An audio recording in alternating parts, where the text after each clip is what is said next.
जय हिंद दोस्तों। आज हम लोग बात करने वाले हैं एसआरए में सोसाइटी का रोल क्या है। देखिए, एसआरए में सोसाइटी का बहुत बड़ा रोल है। पहले तो जो भी हमारी नियोजित सोसाइटी होती है वो डेवलपर को लेके आती है। डेवलपर लाने के बाद में वहाँ पे जीबीआर कंडक्ट किया जाता है। जीबीआर में जो सोसाइटी नियोजित हैं उन पदाधिकारियों के नाम दिए जाते हैं और उसके बेस पे आगे प्रपोज़ल सबमिट होता है नियोजित सोसाइटी पे। फिर एलओआई मिलती है, नियोजित सोसाइटी पे ही मिलती है। आगे ऐसे ही काम चलता रहता है। एलओआई आईओए सीसी आ जाने के बाद में आपकी सोसाइटी रजिस्टर्ड होती है। जब रजिस्टर्ड होती है तब महाराष्ट्र सोसाइटी एक्ट 1960 के अंडर आपके सभी पदाधिकारी आ जाते हैं। तब उन पे कोई भी कार्रवाई महाराष्ट्र सोसाइटी एक्ट के तहत किया जा सकता है। उसके पहले जब तक वो नियोजित है तब तक उनके ऊपर कोई कार्रवाई नहीं की जा सकती, क्योंकि सोसाइटी रजिस्टर्ड ही नहीं है। और सोसाइटी रजिस्टर्ड कब होती है? जब आपका एलओआई आईओए सीसी आ जाता है, उसके बाद में आपकी सोसाइटी रजिस्टर्ड होती है। सारे में कुछ प्रोजेक्ट्स ऐसे हैं जिसमें सोसाइटी अंत तक रजिस्टर्ड नहीं होती। इससे जो डेवलपर हैं वो प्रोजेक्ट में बहुत अच्छे स्तर पे फॉर्जरी कर पाते हैं, घोटाला कर पाते हैं।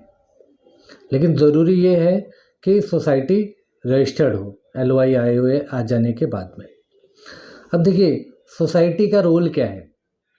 देखिए, from the start date to end date society का ही पूरा रोल है। देखिए, लोगों ने उनका चुनाव किया है उनके फ़ायदे के लिए, ना कि सोसाइटी पदाधिकारियों के पर्सनल फ़ायदे के लिए। तो सोसाइटी का बहुत बड़ा रोल है अगर वो देखने जाएं तो, क्योंकि स्टार्ट डेट से हमें क्या मिलने वाला है, हमें क्या रेंट मिलेगा, हमें कहाँ घर मिलेगा, कितना एरिया का घर मिलेगा, हमें क्या क्या फैसिलिटी दी जाएगी, हमारा रेंट किस हिसाब से डिक्लेयर किया जाएगा, इसका पूरा रिसोल्यूशन पास करना चाहिए। इवन सोसाइटी को डेवलपर के साथ में एक रजिस्टर्ड एमओयू बनाना चाहिए स्टैम्प ड्यूटी करके, जिससे जो चीज़ पहले दिन ही लिखित में मिल जाए डेवलपर द्वारा कि मैं ये चीज़ दूंगा, और उसके लिए वो अंडर कोर्ट बाधित हो जाए। देखिए क्या होता है, जो भी चीज़ें हैं सब वर्बल हैं तो उसके कोई मायने नहीं होते।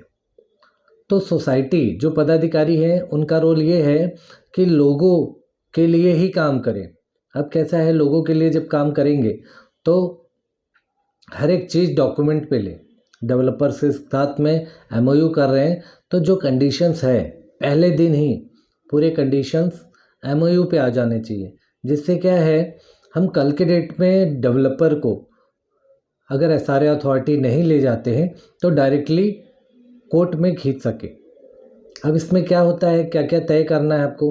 देखिए, सोसाइटी को रेंट क्या मिलेगा, अब एरिया में कितना रेंट चल रहा है, ठीक है। अब वहाँ पे 16,000 18,000 के नीचे घर नहीं है तो आप 10,000 12,000 रुपया रेंट तय करेंगे तो भाड़ा पे कहाँ मिलेगा घर। तो ज़रूरी है कि उसको उस एरिया के कहते हैं कि जो लोएस्ट रेट है उसके हिसाब से तय करें कि यहाँ पे उतने रेट में घर मिल सकता है फ्लैट, क्योंकि झोपड़े तो आज बाकी नहीं बचे, सब फ्लैट में ही जाना पड़ेगा। तो जो फ्लैट रेट है उस हिसाब से तय करना चाहिए। उसके साथ में उनको एक ब्रोकरेज देना चाहिए, फिर उसके बाद में उनको कंपनसेशन देना चाहिए, फिर ट्रांसफ़र चार्जेस देना चाहिए। ऐसे करके सोसाइटी को हर एक चीज़ों की बात करना चाहिए डेवलपर द्वारा, और ये सब चीज़ एमओयू में लिखित होना चाहिए। अब देखिए, सोसाइटी क्या होता है, फर्स्ट डे से ही डेवलपर के गोदी में बैठ जाती है। जब डेवलपर के गोदी में बैठ जाती है तो सोसाइटी लोगों के लिए नहीं काम कर पाती है, और जब लोगों के लिए नहीं काम कर पाती है इसीलिए प्रोजेक्ट में इतनी सारी परेशानियां होती हैं, क्योंकि सोसाइटी कि जो पदाधिकारी होते हैं सिर्फ वो अपने बारे में सोचते हैं, लोगों के बारे में, टेनेंट के बारे में नहीं सोच पाते। जब नहीं सोच पाते तो सोसाइटीज़ के टेनेंट के रेंट पेंडिंग है, उनकी पात्रता पेंडिंग है, उनको एसआरए द्वारा जो बेनिफिट मिलना चाहिए था वो नहीं मिल रहा है। तो लोग सोसाइटी के साथ में क्यों जाएंगे? लोग सोसाइटी के साथ में नहीं जाते, तो वो दर बदर जाते हैं, जिससे क्या होता है, दुनिया भर के कंप्लेंट्स जनरेट होते हैं और बाद में जाके उसका भुगतान वही टेनेंट्स को करना पड़ता है, क्योंकि जो डेवलपर है, डेवलपर उनको कुछ नहीं देना चाहता डायरेक्टली, लेकिन सोसाइटी की जिम्मेदारी है कि जो बेनिफिट मिलना चाहिए वो हर एक व्यक्ति को, जो स्लम का हर एक व्यक्ति है उस प्रोजेक्ट में है, उसका पूरा बेनिफिट मिले। ये सोसाइटी की जिम्मेदारी है। सोसाइटी का एसआरए के प्रोजेक्ट में सबसे अहम रोल है, लेकिन ये क्या करते हैं, हर एक टेनेंट को डरा के रखते हैं। डेवलपर हर एक टेनेंट को डरा के रखता है जिससे कि इनका घर चला जाएगा, लेकिन आप समझिए आपका घर कहीं नहीं जाने वाला है। सोसाइटी कोई धमकाए, डेवलपर धमकाए, किसी टेनेंट का घर नहीं जाने वाला है यदि वह जेन्युइन डॉक्यूमेंट पे पात्र है। तो ज़रूरी है आपकी पात्रता। सोसाइटी और डेवलपर आपका कुछ नहीं कर सकते। हाँ, जो आपके अधिकार है वो आपको मिलना चाहिए। यदि सोसाइटी द्वारा, डेवलपर द्वारा नहीं मिल रहा है तो ऑटोमेटिकली आप लड़ोगे अपने अधिकार के लिए, और इसमें कोई बुराई नहीं है। अगर आप एसआरए अथॉरिटी में भी इसके लिए लड़ोगे तो ऑटोमेटिकली एसआरए अथॉरिटी भी आपको बेनिफिट देगी उसका। लेकिन आपको जानना ज़रूरी है कि आपके अधिकार क्या हैं। अगर सोसाइटी आपके अधिकार के लिए नहीं लड़ रही है तो आपको ये जानना है कि आपके अधिकार क्या है, तब तो आप खुद लड़ सकते हो, तो आपको सोसाइटी की भी ज़रूरत नहीं पड़ती। लेकिन अगर देखा जाए तो एसआरए में सोसाइटी का ही रोल है। देखिए हमारे कितने बंदे पात्र हैं, कितने अपात्र हैं, किन को घर मिला, किन को घर नहीं मिला, बाकी बालवाड़ी, आंगनवाड़ी जो भी है, वेलफेयर सेंटर, ये सरेंडर हुआ कि नहीं, हमारे बिल्डिंग का प्लान क्या होगा, हमारा बिल्डिंग बनेगा कैसे, हमें एमिनिटीज़ क्या मिलेगा, हमारे यहाँ फिटिंग्स क्या होंगी। टोटल A to Z जिम्मेदारी सोसाइटी की है। लेकिन एसआरए प्रोजेक्ट में कोई भी सोसाइटी इसकी जिम्मेदारी नहीं लेती, वो ये जिम्मेदारी बोलती है डेवलपर की। देखिए साहब, जब आप खुद स्क्रूटिनी नहीं करोगे कि हमें ये चीज़ मिलनी चाहिए, आप ये अधिकार नहीं जमाओगे, हमें ये चीज़ मिलनी चाहिए थी और ये चीज़ नहीं मिली है, तब तो मिलेगा। लेकिन क्या है, सोसाइटी के लोग अपने फ़ायदे के चक्कर में पूरे प्रोजेक्ट का सत्यानाश कर देते हैं। ये बात डेवलपर अच्छी तरह से जानता है, लेकिन डेवलपर को क्या है, अपना काम निकलवा के लेना है सोसाइटी से, लेकिन सोसाइटी अपने फ़ायदे के चक्कर में बाकी लोगों के घर से खिलवाड़ कर देते हैं। देखिए एक्चुअली सोसाइटी ही जिम्मेदार है अगर उनके प्रोजेक्ट में किसी टेनेंट को उसका घर नहीं मिल पा रहा है, उसका भाड़ा नहीं मिल पा रहा है, बाकी उसकी सुविधाएं नहीं मिल पा रही हैं, ट्रांजिट कैम्प नहीं मिल पा रहा है, कुछ भी नहीं मिल रहा है, तो सोसाइटी ही ओवरऑल जिम्मेदार है। और यदि ऐसी सोसाइटी आपके प्रोजेक्ट में है तो उनको निकाल फेंकिए, क्योंकि ऐसे सोसाइटी मेंबर्स को रख के आप क्या करोगे, जबकि सोसाइटी का ही सबसे बड़ा रोल है कि प्रोजेक्ट को ऑपरेट कैसे करना है, प्रोजेक्ट को चलाना कैसे है, लोगों को प्रोजेक्ट का बेनिफिट कैसे मिलना चाहिए, ये सोसाइटी कंट्रोल कर सकती है, इवैल्यूएट कर सकती है। लेकिन नहीं, कुछ सोसाइटीज़ हैं हमारे पास में जिनके लिए हम लोग खड़े रहते हैं, उनको एडवाइस करते हैं कि आप अपना काम ऐसे निकाल सकते हो, you have the rights to fight with the developer on this grounds, but आपको मालूम होना ज़रूरी है कि आपके क्या राइट्स हैं और आपको क्या मिल सकता है और आपको लड़ना कैसे है, क्योंकि आपको तो सिस्टम से लड़ना है, अथॉरिटी से लड़ना है डेवलपर के खिलाफ, तो ऑटोमेटिकली समय लग सकता है। लेकिन सिस्टम में दिया गया है कि आपको मिलेगा तो मिलेगा, जबकि ये सोसाइटी का रोल है, सोसाइटी आपके अधिकारों के लिए लड़े। डेवलपर से लड़े, अथॉरिटी से लड़े, लेकिन सोसाइटी हर एक प्रोजेक्ट में, सारे के 98 प्रोजेक्ट में सोसाइटी बिकी हुई रहती है। सोसाइटी डेवलपर के पार्ट में काम करती है। इस वजह से लोगों को परेशानी होती है, दर बदर भटकना पड़ता है, और उस प्रोजेक्ट का जो स्पीड है वो कम हो जाता है, क्योंकि पूरा का पूरा सत्यानाश हो जाता है।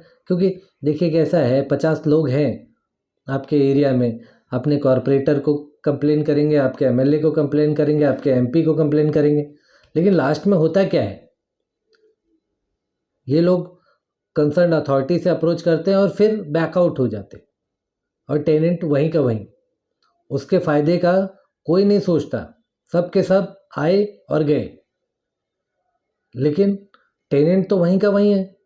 तो इनको इन्वॉल्व करके, जो भी पॉलिटिशियंस हो या कोई भी समाज सेवी हो, कोई भी हो, जब ये आए और इवैक्यूएट हो गए, तो आपका कंप्लेंट एज इट इज़ रह गया। ये आए क्यों और गए क्यों, ये समझ में नहीं आया, जबकि ये काम सोसाइटी का था। सोसाइटी इसको अपने लेवल पे ख़त्म कर सकती थी। देखिए, लोगों को सोसाइटी अपने टेनेंट्स के लिए काम करे तो कोई भी प्रोजेक्ट में परेशानी नहीं आ सकती, और डेवलपर भी अच्छा होना चाहिए। जो सोसाइटी बोल रही है उस हिसाब से लोगों को जो बेनिफिट उनका बनता है वो दे दें और ख़त्म करें। ये सोसाइटी की जिम्मेदारी है, जबकि सोसाइटी कहीं भी काम नहीं करती, लेकिन वह सोसाइटी तब आड़े हाथों आती है जब वो महाराष्ट्र सोसाइटी एक्ट 1960 में रजिस्टर्ड हो जाती है। LOI आने के बाद में जब तक रजिस्टर्ड नहीं होती, वो नियोजित रहती है, तब तक उनके पदाधिकारी के ऊपर कोई कार्रवाई नहीं हो सकती। तो इसलिए कैसा है, कुछ प्रोजेक्ट में ऐसा भी है कि डेवलपर रजिस्टर्ड ही नहीं करते, तो ये भी गलत है। उस प्रोजेक्ट में उस डेवलपर के खिलाफ FIR होना चाहिए। सोसाइटी रजिस्टर्ड क्यों नहीं किया, जो टाइम फ्रेम दिया गया था, जिस सिस्टम पे गलते कि जब आपको सोसाइटी रजिस्टर्ड करना था LOI IOA के बाद में, तो आपने रजिस्टर्ड क्यों नहीं किया। Without a body, society body, आप किस हिसाब से प्रोजेक्ट बना रहे हो, ये प्रश्न आपको करना है एज अ टेनेंट, ना कि मुझे।